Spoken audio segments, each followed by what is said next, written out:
Hi YouTube, here's another mid-job video. I always seem to remember once I'm halfway through doing something.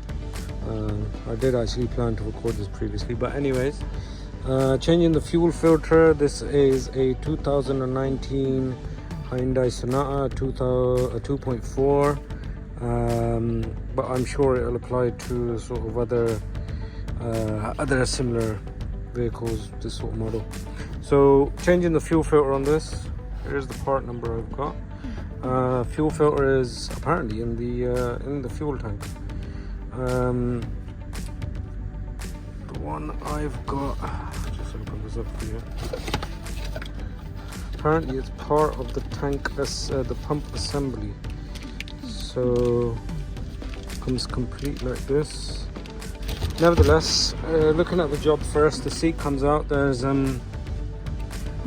for me this came out with it, but you unlatch simply by pulling up from the front over here, and then on both sides it's hooked in the back over here. So you put, once it's unlatched from here, you push the seat to the back, so lift the back end up, and then it should just slide out itself. Then you've got this cover which is on top. You got 4 8mm sort of screws like this one here. I've moved those to the side because we do not want anything dropping inside the fuel tank, obviously. And then you've got 3 plugs on this, which this wire does, once you flex it out a little bit, it does give you enough room to sort of get the cover off. And then you've got this plug here, the big one, which you push down here and that literally just comes off. Oh sorry, it's this side. Yeah, you push down on that. Then this is the fuel line. You push in there and that detaches from there. And then you've got this little plug here as well, which you push in just over here, and then that pulls out. Okay, that's the easy stuff. Getting this thing off is a bit of a pain. It took me about 10 minutes. Literally just unfasten. You need like a hammer and chisel. There is actually a special tool for this, but I didn't have it. So hammer and chisel, and or in my case I used an extension. I had to bang it a few times, and then it should come out now. Next step is taking this whole thing apart, or just figuring out exactly what way to do this. So I grabbed this and I got this big side out first, literally just twisted it, and this has kind of come off. Keep that over there. Word of warning, I've got basically a full fuel tank, basically. So I wouldn't recommend doing this with a full tank of fuel. And it's boiling hot over here as well. Okay, so we've twisted and turned and I think almost got it out. Had to move this around a couple of times. This was causing a bit of an issue, and I think from here,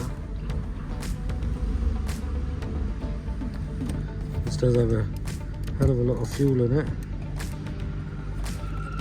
So this is the position. I had to turn it again, and as you can see, it's just a case of really bit of a game, to be honest. Bit more twisting and turning, I guess, down there. I don't want to put too much pressure on this. Don't know what I might pull out and what might get left inside. That's the level. Okay. Yeah, that I definitely don't want to break. Nope, this goes down. Should have thought of that actually. Yeah, so you get the point. I think I'm going to use 2 hands on this. Sit up there for the bucket. I finally got this out. So you've got 3 sort of locking tabs on this. One sort of hidden one. You'll need this thing from the inside here. Yes. got the pipe that goes on here, pipe that goes on here. One, this one's quite hidden. This first one's quite hidden. It's right in front of these springs. 1, 2, 3 locking tabs. There is a washer which goes, there's an O-ring which goes on here, a rubber one, which I've already put onto the new place. You can see that's the inside where it's got to go sit. And then this little wire, this little plug comes off of it, which was actually the toughest thing to take off, considering its size and all. A lot of fuel came out. It's kind of all over here, which is one of the reasons why I ended up getting this bucket. Yeah, and that's it, really. Not too much to it once you got to this bit. There's a couple of locking pins on these. So one on here. Here it is once again assembled. You got locking pins in here. Replace this or exchange this. Wiring's all in this one. Because of this spring, so these are 2 parts. Obviously they can move up and down and are kept in place by this sort of spring thing here. So you want to make sure you leave enough slack in there to be able to let the wires move. Tighten this up. Plug is in there. This bit we don't really touch anyways. So yeah, that's pretty much it. Right, so it's all basically back on. But the only thing to add here, this ring, as expected, is quite tough to go back on.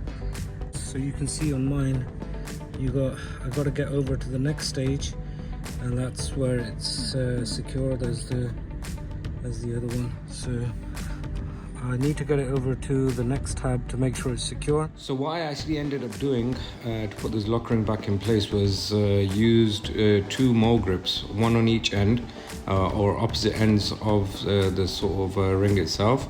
So I put one on each side and compressed, or you could say pinched, these 2 points together, and that was a much easier way of doing it rather than the whole hammer and chisel thing, of course, if you don't have the tool. So that's what I definitely recommend.